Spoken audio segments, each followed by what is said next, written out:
नमस्कार व्यूअर्स, मैं हूं अमीश देवगन और मेरे साथ बात करने के लिए दीदी मां है। आप बोलेंगे दीदी मां, ये साध्वी है, साध्वी रिदंबरा इनका नाम है और राम मंदिर के आंदोलन में बखूबी शामिल रही। और जब अब रामलला का दिव्य भव्य मंदिर बन रहा है, वो हमारे स्टूडियोज में मौजूद है। साध्वी जी, आपका अभिनंदन है न्यूज 18 के मंच पर। धन्यवाद अमीश, बहुत बहुत धन्यवाद। मेरा पहला सवाल तो यही है कि मंदिर आंदोलन के दौरान लिया गया राम मंदिर का प्रण 31 वर्षों बाद पूर्ण हो रहा है। यह सवाल अगर मैं पूछूं आपको कैसा लग रहा है तो ये नाइंसाफी होगी, लेकिन आपने सोचा था कि यह हो जाएगा 31 साल पहले? बिल्कुल अमीश, सोचा था कि संकल्प अगर विकल्प रहित हो तो फिर वो सिद्धि के दरवाजे पे पहुंचा देता है। और ये भी सोचा था कि तप व्यर्थ नहीं जाता, साधना न व्यर्थ कभी जाती, चलकर ही मंजिल मिल पाती, फिर क्या बदली क्या घाम है, चलना ही अपना काम है। और ये चलना तब संभव होता है अमीश जब ये दृढ़ निश्चय होता है कि मंजिल मिलेगी। इसीलिए वो जो चरण थे धूल धूसरित हुए, छालों से भरे, रक्त रंजित हुए, थके भी हारे भी, लेकिन एक चित्त में लगन थी कि ये रवानी तब तक चलनी है, ये प्रवाह तब तक रहना है जब तक मंजिल नहीं मिल जाती। और अब हम 22 जनवरी को हमारे राम जी अयोध्या आ रहे हैं और हम सब लोग भारी आनंद में। आपने सही कहा कि ये अन्याय हो जाएगा, कैसा लग रहा है, क्योंकि अमीश क्या होता है ना, गूंगा गुड़ खा ले पर उसका स्वाद कैसे बताए। वो अनुभव तो कर सकता है उस मिठास को, पर व्यक्त नहीं कर सकता, क्योंकि अमीश लोग कहते हैं कि शब्द ब्रह्म होता है, पर शब्द ब्रह्म की सामर्थ्य से भी परे है इस आनंद को व्यक्त करना।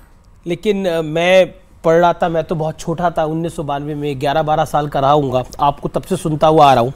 और आज भी जब मैं पढ़ाई उसको पढ़ता हूँ तो कई बार लोग जंगलों, गुफाओं और भिखारियों के बीच में रहना पड़ा, तब लोग मंदिर आंदोलन के साथ जुड़े। ऐसा नहीं था कि वो आंदोलन कोई जिसे कहते हैं पॉलिटिकल आंदोलन था, वो एक जनमानस का आंदोलन था जो देख के पता लगता है।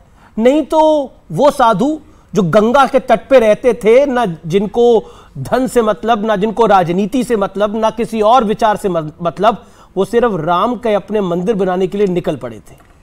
निश्चित रूप से अमीश, आपने सही कहा कि संतों का धन राम जी ही है ना। धनियों के तो धन है लाखों, मुझ निर्धन के धन बस तुम हो। कोई पहने मानिक माल, कोई लाल जड़ावे, कोई रचे महावर मेहंदी, मोतियन मांग भरावे। सोने वाले, चांदी वाले, पानी वाले, पीतल वाले, तन के तो 100-100 श्रृंगार हैं, मन के आभूषण बस तुम हो। तो संतों का धन तो राम जी ही है, राम जी का नाम है। और ऐसे विरक्त संत अमीश जब मनसा वाचा कर्मना इस कार्य के साथ लग गए, अपनी व्यक्तिगत, देखो अमीश साधुओं का जो विलास होता है ना, वो आत्म विलास होता है जी। अपने उस आनंद में से निकल कर संघर्ष करना, ये वो सत संकल्प था जिसने हम सबको सिद्धि के द्वार पर पहुंचा दिया। साध्वी जी, राम मंदिर आंदोलन से आपका जुड़ाव कैसे हुआ, ये इस समय आज की पीढ़ी आपसे जरूर जानना चाहेगी, क्योंकि शायद आज जो लोग 20 साल के हैं, 22 साल के हैं, 25 साल के हैं, उनका तो जन्म भी नहीं हुआ था, वो जरूर जानना चाहेंगे। और मैं चाहता हूं व्यूअर इसको रिकॉर्ड करें, आपका जुड़ाव कैसे हुआ, कैसे आप इतनी युवा अवस्था में आप राम मंदिर के आंदोलन के साथ जुड़ गई, क्या था वो अनुभव, कैसे हुआ सब कुछ? अमीश, जब ना आपके मार्गदर्शक स्पष्ट होते हैं, क्योंकि मैं तो बहुत छोटी उम्र में सन्यासी हो गई जी, और मेरे गुरुदेव युग पुरुष स्वामी परमानंद जी महाराज वो एक बहुत ब्रह्म ज्ञानी संत हैं जी, और वो संत भी हैं और सिपाही भी हैं। और उन्होंने बताया कि जब व्यक्ति का अपनी सुलझाव हो जाता है, उसकी अपनी आंतरिक ग्रंथियां टूट जाती हैं, मुक्त हो जाता है वो, तब फिर उसका धर्म बनता है कि वो अपने राष्ट्र धर्म के लिए काम करे। अब राष्ट्र धर्म क्या है? अगर हमारे भगवान आराध्यों के जन्मभूमियों पे पराभवी युग के प्रतीक खड़े हों, है ना, तो लज्जित हुई पीढ़ी दर पीढ़ी लज्जित हुई, अपमानित हुई, प्रताड़ित हुई, व्याकुल हुई, आहत हुई। अब इतना बड़ा दर्द है, हिमालय जितना बड़ा, इस दर्द के हिमालय में से कोई समाधान की गंगा भी तो निकलेगी। तो फिर उनकी प्रेरणा से राम जन्मभूमि का जब आंदोलन प्रारंभ हुआ अमीश, मैंने सरयू का जल हाथ में लेके शपथ ली कि हे सरयू मैया, मेरा तन मन धन मेरा सर्वस्व राम जन्मभूमि के लिए, राम जन्मभूमि मुक्ति आंदोलन के लिए समर्पित है। और बस वो संकल्प, और उस संकल्प ने फिर संघर्ष की सामर्थ्य दे दी। और आपको मालूम है वो समय तो ऐसा था कि अपने को हिंदू कहना, सांप्रदायिक जो है वो टीका लगा दिया जाता था, उस पे टिप्पणियां होती थी, वातावरण बहुत प्रतिकूल था। लेकिन अमीश एक बात दिल को लगती थी कि जब लक्ष्मण ने कहा राम जी से कि राम भैया देखो सोने की लंका कितनी सुंदर है, तब राम जी ने कहा लखन भैया लंका सुंदर होगी पर मेरी दृष्टि में जननी और जन्मभूमि से सुंदर कुछ नहीं हो सकता। और वो रामलला की जन्मभूमि इस तरह की दशा में है, ये देख के मन में प्रेरणा नहीं अमीश, वेदना पैदा हुई। और आप जानते हो कि जब वेदना होती है तो हो गई है पीर, पर्वत सी पिघलनी चाहिए, इस हिमालय से कोई गंगा निकलनी चाहिए। लेकिन इतनी लंबी लड़ाई लड़ी गई, 550 वर्षों की ये लड़ाई थी, 50 वर्षों की कोर्ट की लड़ाई थी।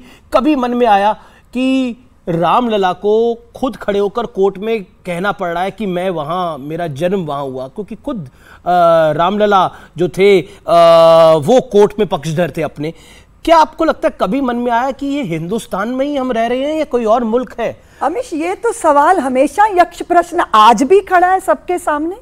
जब इस तरह के विरोधी स्वर बुलंद होते हैं तो लगता है कि भारत की जड़ों से, भारत की धरती से, भारत की परंपरा से ही जुड़ के अपने सौभाग्य को अनुभव क्यों नहीं किया जा रहा? क्यों परखियों को सिर पे चढ़ाया जा रहा है? क्यों अपने आप को नहीं पहचाना जा रहा? और क्यों राजनीति इतनी हावी हो जाएगी, तुष्टीकरण की राजनीति हो, वोट की राजनीति हो? ये सारी पीड़ाएं, ये सारी वेदना तो रही कि भाई देखो अपने ही देश में राम जन्मभूमि के लिए 500 साल लड़ना पड़े। इससे समझ में आता है कि अपने ही घर में शरणार्थी होकर जीने का या फिर उपेक्षित होकर जीने का दर्द क्या होता है। क्रिटिकल क्वेश्चन मेरा है आपसे साध्वी जी कि बीजेपी पे आरोप लग रहा है कि ये श्रेय लेना चाह रहे हैं, नरेंद्र मोदी पर, अमित शाह पर, इन सब पे आरोप लग रहा है, जेपी नड्डा पर, कि ये लोग क्रेडिट लेना चाह रहे हैं, ये क्रेडिट की भूखी है बीजेपी असल में। क्योंकि आपसे बेहतर इसका जवाब कोई नहीं देगा, श्रेय किसको मिलना चाहिए इसका? अमित श्रेय तो सबको है, उनको भी है जो कार सेवकों ने बलिदान दिया। सबसे पहला श्रेय तो उनको है ना, जो माताओं ने अपने अंगूठे के रक्त से अपनी संतानों के माथे पे तिलक किया अमीश कि जा पुत्र, तू अगर राम के काम आ जाएगा तो मैं धन्य हो जाऊंगी। श्रेय तो उनको जाना चाहिए ना जिन्होंने मांग के सिंदूर न्योछावर किए हैं, उनको भी तो श्रेय जाता है ना, जो उन भाइयों को खो चुकी हैं बहनें, जिन कलाइयों पे रक्षा सूत्र बांधती रही। तो ये और बाकी रही भारतीय जनता पार्टी के तो श्री लाल कृष्ण आडवाणी जी राम रथ लेकर निकले थे, उन्होंने कितना बड़ा आंदोलन को समर्थन दिया। बाकी गालियां दे रहे थे, प्रतिबंध लगा रहे थे, कोस रहे थे और वितंडावाद कर रहे थे। भारतीय जनता पार्टी के अध्यक्ष थे उस समय श्री लाल कृष्ण आडवाणी, और राम रथ लेकर निकले थे, इसलिए उनको भी श्रेय जाना चाहिए। और फिर सबसे बड़ी बात है अमीश, जब देश के प्रधानमंत्री नरेंद्र मोदी जी ने भूमि पूजन के समय रामलला के सामने दंडवत प्रणाम किया। वो तस्वीर है मेरे पास, क्या दृश्य था वो, क्या दृश्य था। देवता पुष्प वृष्टि कर रहे थे। हमने बहुत दंश झेले हैं अमीश। इस देश के अंदर राजनीतिक गुलामियां रही होंगी, पर कभी भी भारतीयों ने अपनी चेतना को गुलाम नहीं होने दिया। संतों ने कहा, संतन को कहा सी करी सो काम, आवत जात पनहिया टूटे विसर जात हरि नाम। संतों ने कहा, हम चाकर रघुवीर के पटो पड़ो दरबार, तुलसी कहा होएंगे अब नर के मनसबदार। हम किसी मनुष्य की चाकरी थोड़ी करेंगे, हम तो अपने राम जी की चाकरी करेंगे। इसलिए हम राजनीतिक गुलामियां झेलते रहे, पर आत्मा हमारी कभी गुलाम नहीं रही। मैं तस्वीर वो चला रहा हूं जिसमें प्रधानमंत्री मोदी दंडवत प्रणाम कर रहे हैं, वो ये तस्वीर है। और जब आपने ये दृश्य देखा, आप कह रही हैं आप अभिभूत हो गई। जब निर्णय आया रामलला के पक्ष में, तब भी आप अभिभूत हो गई होंगी। क्या आपको लगता है कि आपको यकीन था कि एक दिन देश का प्रधानमंत्री आकर, जो लाल कृष्ण आडवाणी के रथ का सारथी बना था, वो नरेंद्र मोदी आकर दंडवत प्रणाम करेगा और वो प्रधानमंत्री होगा। अमीश, ये माँ भारती है ना, ये चिन्मयी सत्ता है, ये खाली भूमि का टुकड़ा नहीं है। और हम लोग तो बहुत सालों पहले कहते थे कि लोकसभा बासंती चोला पहन के जिस दिन आएगी, गली गली मेरे भारत की वृंदावन हो जाएगी।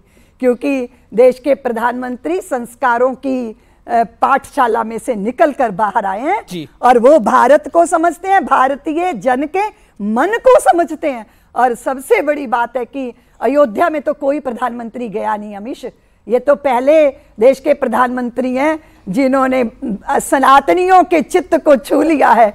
जब वहां दंडवत प्रणाम किया उन्होंने, तो मां भारती जो भारत भूमि है उसका ऐसा पुत्र जिसने भारत की परंपरा का सम्मान करके इतना अद्भुत दृश्य उपस्थित कर दिया।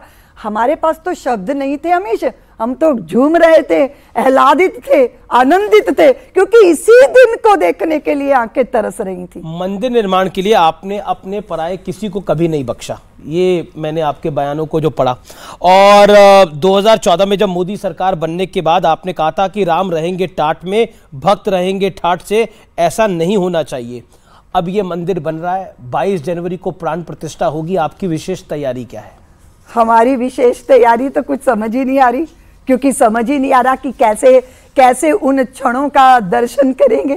पूरा देश उसको अपनी आंखों से उस दृश्य को देखेगा।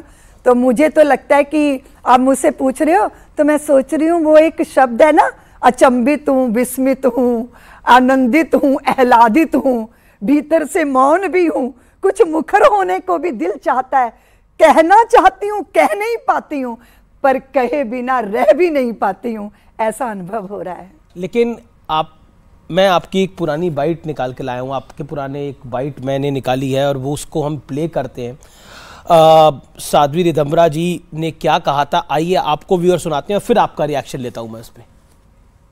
अरे मलेच्छों को दुर्गा के बेटों ने ललकारा है, कहो गर्व से हम हिंदू हैं, हिंदुस्तान। और महाकाल मंदिर के अब हम दुश्मन से टकराएंगे, जहां बनी है मस्जिद अपना मंदिर वही बनाएंगे। और काशी मथुरा वृंदावन ने एक साथ हुंकारा है, कहो गर्व से हम हिंदू हैं, हिंदुस्तान।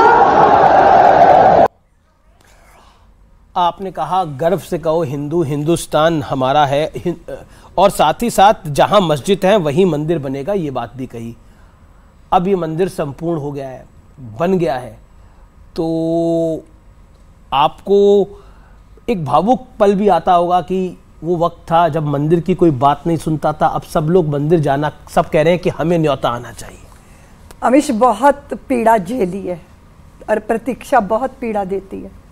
और अगर आप गली गली गांव गांव लोगों को घूम घूम के प्रेरणा देते हो कि आप आओ अयोध्या, आओ अयोध्या, और फिर वहाँ बलिदान होता है और उसके बाद मंदिर का कोई समाधान नहीं होता, तो कैसा अपराध बोध होता है।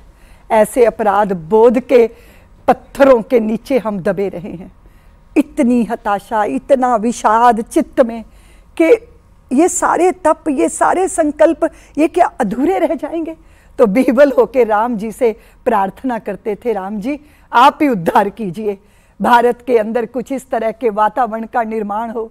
अमीश, जब हम लखनऊ का वैभव देखते थे और फिर अयोध्या की श्रीहीनता देखते थे तो मन चित्त व्याकुल होता था। और मैं समझती हूँ कि हमारे हृदय की उस करुण पुकार को प्रभु ने सुना और आज ये दिन दिखाया। जब कार सेवकों पर गोली चली उस दिन, जब आपको पता लगा, क्योंकि टेक्नोलॉजी का युग नहीं था, जब वो जानकारी मिली कि कार सेवकों पर गोली चली है, और उस समय के लोग कहते हैं कि सरयू लाल कर दी गई थी, 300 से ज़्यादा कार सेवकों को गोली लगी थी, उनकी हत्या हो गई थी, और सरकारी रिकॉर्ड में शायद 16 है या 24 है, जो मुझे ध्यान में आ रहा है। क्या कहना चाहती है उस पल को याद कर? हमेशा हम तो उस समय जब वहाँ से निकले अयोध्या के लिए तो हम भेष बदल के निकले, लेकिन कानपुर में पुलिस ने हमको पकड़ लिया था और फतेहपुर जेल में कैद कर दिया था। लेकिन आप देखो कि रामचंद्र परमहंस जी महाराज दिगंबर अखाड़े की छत जो थी उस पे स्वामी वामदेव जी महाराज और पांचजन्य के पहले संपादक भानु प्रताप शुक्ल जी और भी संत, विरक्त संत खड़े थे। अपनी आंखों के सामने अपनी संतानों के इस उत्सर्ग को देखना कितनी पीड़ा देता है, कितना दुख देता है। तो ऐसे विरक्त संतों की आत्मा, और उसमें जब व्याकुल आत्मा, पीड़ित आत्मा में से जब आह निकलती है ना अमीश, तो वो बड़े बड़ों को ले डूबती है, क्योंकि वो ऐसे निहत्थे